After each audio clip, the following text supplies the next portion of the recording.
Yun na mga idol, magandang tanghali po sa inyong lahat. Ako naman yan, for this video mga idol ay mag-iikot-ikot lang tayo kasi isang buwan na po natin hindi nagagamit si Blacky. Yan, medyo nakakamiss na rin talaga mga idol kasi palagi natin gamit si Grainy mga idol, minsan si Rady. Paano ba naman kasi mga idol, at ang gusto ko lang dito kay Grainy, yung ginagamit ko si Grainy mga idol kasi matipid. Si Blacky kasi mga idol, sobrang lakas lumamon ng gasolina nito. Kaya hindi ko talaga pwedeng ibenta dito mga idol kasi for keeps ko na talaga to. Kasi hindi mo lang sa mga idol, ito kasi yung pinakaunang motor ko na napakatibay at walang sakit sa ulo. Sobrang napakabait itong motor na to. Saka wala na rin akong mahanap na ganito ka-preskong motor mga idol. Kasi isipin mo naman 11 years old, ganito pa siya ka-pogi, di ba? Kaya for keeps na natin to. Kaya nakakamiss tong iratat mga idol, kahit paano mga idol, kahit matanda na siya, ang galing pa rin niyang dumamba. Para siyang asong yan, nangulak ba? At ito mga idol, ito yung kanyang takbo mga idol, napaka-smooth pa rin talaga. Kaya mapapakuha pa rin talaga ako pag ginagamit ko to kahit malakas lumamon ng gasolina itong motor na to Yan, Raider 150 new breed version mga idol, 2011 model, pero still kicking. Ayan. Napakagaling pa rin, napakaganda pa rin manakbo nitong motor na to mga idol, di ba? Kailan pa ba natin huling last year mga idol, November pala, November yata nating huling rides natin sa yung pumunta tayo ng tawag dito sa Lucban, Quezon mga idol, yung sa kamay ni Jesus, at hindi na naulit mga idol kasi lagi nating dala yung Mio na nakakamiss. Yan yung galing Dasmariñas mga idol hanggang Lucban, Quezon mga idol, yung sa kamay ni Jesus. Gumastos ako dito ng siguro mga 650 ang gasolina balikan mga idol. Sa stock lang to stock Raider carb stock lang, walang kalikot si Blacky mga idol. Pero yun nakakatuwa mga idol, yung aking mga kasamahan, yung gastos nila mga idol 300 balikan, grabe talaga, napakatipid talaga yung mga yung RS125 mga FI mga idol, mga kasamahan ko, tsaka yung Mio na 125 din, yung sporty, at saka isang kasama kong naka-click. Ay, super panalo sa mga katipiran talaga, lalong-lalo na yung click mga idol, 200 plus lang yata ang balikan galing sa Lucban, Quezon. Napakatipid talaga yung mga motor na yan.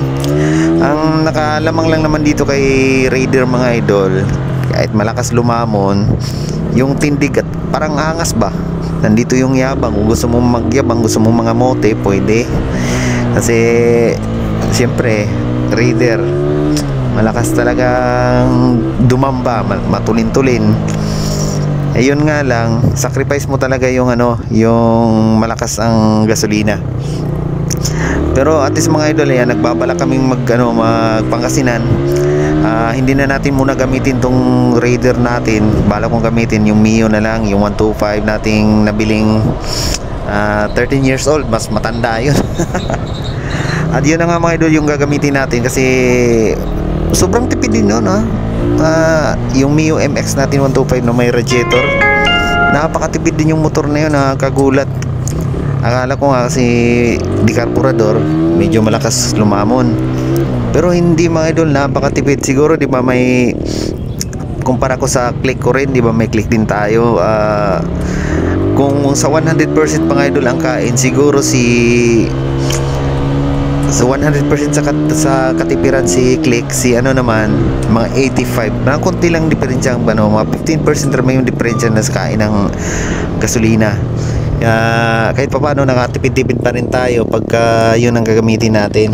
Yan, pagka mga long distance mga idol, long ride, hindi ko nagagamitin to si Blacky. Yan, ito mga idol, testing natin kita mo naman si Blacky mga idol napakasarap pa rin ni rat-rat talaga. Sarap i-bomba nito mga idol kasi napaka-smooth. Kasi yung di ba nagkaroon din tayo ng new yung Reborn. Pakiramdam ko mga idol, parang ang bigat dalhin ng ng motor na yun, yung Reborn natin, kumpara dito kay new breed na sobrang smooth siya. Pag binumba mo siya, talagang bibigay talaga niya yung gusto mong tulin. Yeah, di ba si shoutout kay Sir kay Sir Kapwa. Di ba may din yun, may new breed version din yun. Kaya napansin ko talaga iba manakbo si new breed kumpara sa reborn. Kaya 4 keeps na natin to mga idol kahit papaano. Dito mga idol, nandito pala tayo mga idol, papasok tayo sa Island Park. Siyempre dito tayo palagi araw-araw. At kita mo naman mga idol, yung napansin ko talaga pagka kahit malakas yung gasolina mga idol, malakas lumamon ng gasolina, pero kung kaya naman niyang ibigay yung performance, yun, nai-inlove ka pa rin talaga sa motor na to. Yan, shout out sa mga new breed version mga idol. Yan, sino yung mga new breed version dyan? Yan, kaway mga idol. Yan, comment kayo dyan kung anong experience sa mga new breed yung mga motor. Yan, napaka-smooth. Yan, dito na tayo banda sa may Amalfi mga idol. Napaka-smooth. Sarap i-rat-rat pa rin talaga kahit matanda na. Alright, eto mga idol. At yun lang mga idol ang ating vlog ngayon kasi wala tayong gala. Yan, dito lang tayo. Short ride lang muna tayo. Yan, peace out.